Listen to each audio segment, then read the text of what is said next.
आज माननीय supreme court में मेरी उस याचिका पे सुनवाई हुई है जिसमें मैंने मांग किया है कि पूरे देश में स्पेशल इंटेंसिव रिवीजन होना चाहिए। पूरे देश में वोटर लिस्ट की सघन जांच होनी चाहिए, डोर टू डोर जाके जांच होनी चाहिए। ऐसा नहीं होना चाहिए कि तहसील में जो आदमी आके अपनी वोटर लिस्ट में अपना नाम जुड़वा रहा है वहीं बैठे बैठे जाँच कर लिया जा रहा है। हमने ये भी मांग किया है कि जो एग्जिस्टिंग वोटर लिस्ट है इसको पूरी तरीके से नलीफाई करके एक नई वोटर लिस्ट बने, नए तरीके से जाँच करके बने। दूसरी तरफ और भी याचिकाएं हैं जो कह रही हैं बिहार में एसआईआर नहीं होना चाहिए, बिहार में भी स्पेशल इंटेंसिव रिवीजन नहीं होना चाहिए। और मेरा ये कहना है केवल बिहार में नहीं होना चाहिए, प्रत्येक राज्य में होना चाहिए। लोकसभा चुनाव के पहले भी एसआईआर होना चाहिए, विधानसभा चुनाव के पहले भी एसआईआर होना चाहिए, पार्षद प्रधान का चुनाव हो उसके पहले भी एसआईआर होना चाहिए। अभी जो बिहार में एसआईआर हुआ है जिसको बहुत सारे लोगों ने चैलेंज किया है माननीय सुप्रीम कोर्ट में, उसमें 65 लाख वोटर जो है वो फर्जी पाए गए। 65 लाख, एक राज्य में 65 लाख वोटर हैं। बिहार में जहां 243 विधानसभा है उस 243 विधानसभा में 65 लाख, इसका मतलब ऑन एन एवरेज हर विधानसभा में 10 से 15 हज़ार फेक वोटर हैं। बहुत सारे लोग ऐसे भी हैं जो ख़त्म हो गए फिर भी उनका नाम चल रहा है, उनकी जगह कोई और वोट दे के आता।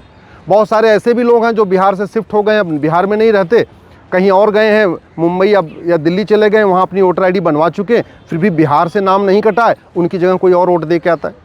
और बहुत बड़ी मात्रा में घुसपैठियों ने अपना वोटर लिस्ट में नाम जुड़वा लिया है। उसमें पाकिस्तानी भी हैं, उसमें अफ़गानिस्तानी भी हैं, उसमें रोहिंग्या भी हैं, उसमें बांग्लादेशी भी हैं, उसमें कुकी भी हैं जो म्यांमार से आए हुए। ये जो घुसपैठिए हैं ये बड़े प्लान्ड वे में उन्होंने घूसखोर कर्मचारियों को पकड़ पकड़ के अपना डॉक्यूमेंट बनवा लिया।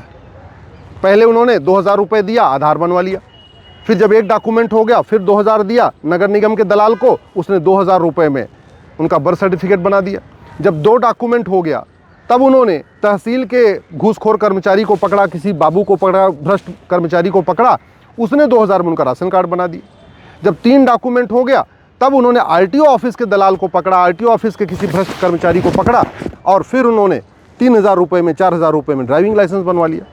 तो 10 से 12 हज़ार रुपये में ये जो रोहिंग्या हैं, बांग्लादेशी हैं, पाकिस्तानी, अफ़गानिस्तानी हैं, ये 4-4, 5-5 डॉक्यूमेंट बनवा लिए हैं। और फिर जो वहाँ पे पार्षद का चुनाव लड़ते हैं, लोकल नेता होते हैं, जो प्रधान का चुनाव लड़ते हैं, या वैसे भी जो सांसद विधायकों के समर्थक होते हैं, वो वहाँ पे उनका पैसा लेके 2-3 हज़ार रुपये लेके उनका वोटर आईडी में नाम जुड़वा दिए।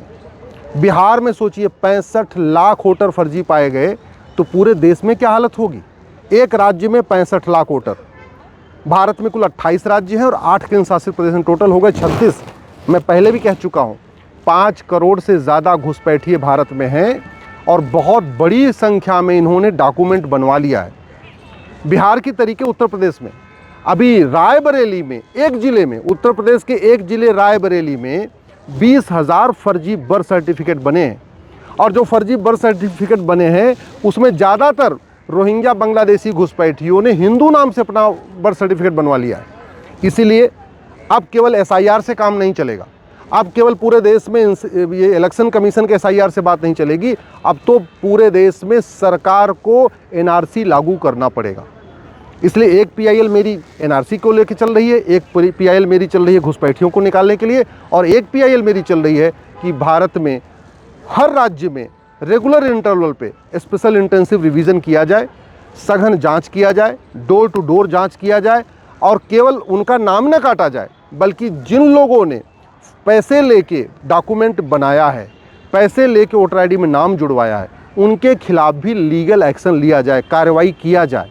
जब तक जो फर्जीवाड़ा करने वाले हैं, जो फर्जी डॉक्यूमेंट बनाने वाले हैं, इनको जेल में नहीं डाला जाएगा, इनके खिलाफ मुकदमा नहीं होगा, ऐसे भ्रष्ट जो वहाँ पे बाबू बैठे हैं या लेखपाल बैठे हैं या पटवारी बैठे हैं या जो वहाँ पे कर्मचारी बैठे हैं, जब तक इनको निकाला नहीं जाएगा नौकरी से, इनको जेल में नहीं डाला जाएगा, तब तक ये फर्जीवाड़ा चलता रहेगा। और अगर ये फर्जीवाड़ा चलता रहा तो आने वाले टाइम में भारत में इलेक्शन का रिजल्ट भारत के लोग डिसाइड नहीं करेंगे बल्कि पाकिस्तानी, अफगानिस्तानी, रोहिंग्या, बांग्लादेशी डिसाइड करेंगे। 243 विधानसभा में 65 लाख वोटर पाए गए हैं। बिहार विधानसभा का चुनाव का जो फैसला होता है 3-4 हज़ार वोट से होता है, यहाँ एक एक विधानसभा में 8-8, 10-10 हज़ार वोटर अपना फर्जी बन चुके हैं। तो अगर इनको नहीं निकाला जाएगा तो जो चुनाव का परिणाम होगा वो भारत के लोग डिसाइड नहीं करेंगे, वो बांग्लादेशी डिसाइड करेंगे, रोहिंग्या डिसाइड करेंगे। लेकिन केवल इनका वोटर आईडी से नाम काट देना पर्याप्त नहीं है, इनको पकड़ के जेल में डालना पर्याप्त है, इनको पकड़ के वापस भेजना भी ज़रूरी है।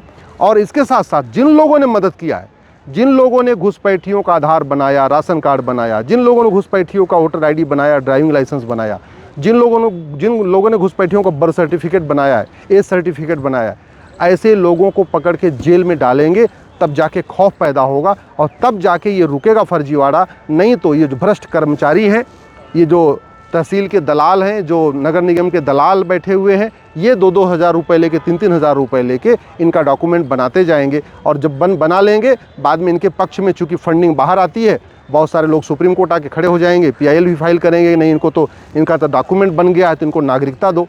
तो इसकी वजह से इसका सबसे अच्छा तरीका है SIR करने के तुरंत बाद भारत में NRC किया जाए।